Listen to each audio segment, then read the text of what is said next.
Hai Church, bulan yang spesial untuk kita semua. Bukan karena ada hari Valentine, tetapi karena tanggal 14 Februari ini kita secara bersama-sama serentak seluruh rakyat Indonesia yang cukup usianya dimanapun kita berada akan merayakan pesta demokrasi. Pemilihan umum presiden, wakil presiden Indonesia, dan juga wakil-wakil rakyat DPR RI, DPD, dan DPRD.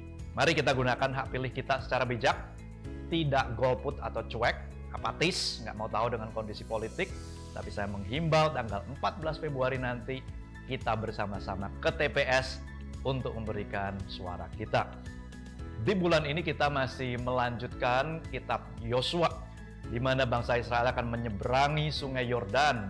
Pada saat itu sungai Yordan sedang tinggi-tingginya. Tetapi seperti perintah Tuhan lewat Yosua, seakan-akan waktunya nggak tepat menyeberangi sungai dalam kondisi yang seperti itu. Tetapi ketika kaki para imam, pengangkat tabut masuk ke dalam air di tepi sungai Yordan, maka mujizat terjadi.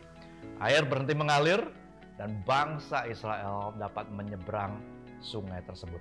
Sama halnya dalam hidup kita, mungkin Tuhan membawa kita ke dalam keadaan yang mustahil, situasi yang begitu suram, tanpa harapan, dengan tujuan kadangkala untuk memberikan kesan kepada kita bahwa jika kita berhasil melewatinya, jika kita dapat bertahan, jika kita tidak kewalahan dan tidak terhanyut, itu hanya oleh karena rahmat dan kuasa-Nya. Mungkin ini salah satu cara Tuhan mengajar kita tentang ketidakmampuan dan ketidakberdayaan kita, agar kita bergantung padanya dan menyadari bahwa pertolongan kita datangnya dari Tuhan yang menjadikan langit dan bumi.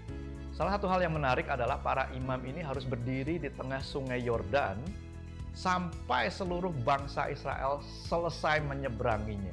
Masalahnya bangsa Israel jumlahnya tidak sedikit, jutaan umat. Sehingga para pakar Alkitab memperkirakan hal ini bisa memakan waktu 29 hari. Wow, bukan waktu yang singkat. Tetapi para imam bertahan hingga seluruh bangsa Israel tiba di seberang sungai Yordan. Saya percaya pada hari itu ada kemitraan antara Tuhan dan manusia.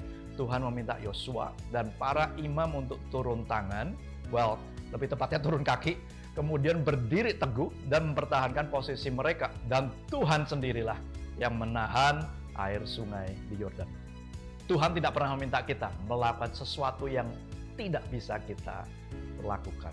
Waktu saya memikirkan tentang hal ini, sepertinya Tuhan mau agar beberapa dari kita to stand our ground, to hold our ground, tidak mundur, tidak menyerah pada saat kita menghadapi tantangan dalam perjalanan kita menghidupi panggilan Tuhan. Bertahanlah, stand your ground.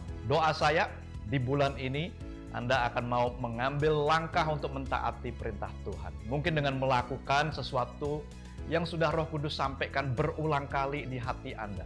Baik itu untuk mengampuni seseorang atau sekelompok orang, atau mungkin mengambil keputusan yang sepertinya kurang menguntungkan, atau mungkin mengambil langkah iman untuk memulai usaha, memulai sebuah pelayanan baru, atau bahkan mulai terlibat volunteering, atau mengambil bagian dari 100 pemimpin baru di awal tahun ini. Apapun itu, saya mendorong Anda melakukan apa yang Tuhan perintahkan secara natural, yang dapat Anda lakukan. Dan lihatlah, Tuhan akan bekerja secara supernatural.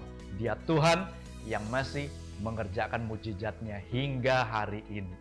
Dengan iman, mari kita melangkah masuk ke dalam panggilan Tuhan. Let's step into God's calling. Tuhan berkati, and I hope to see you around.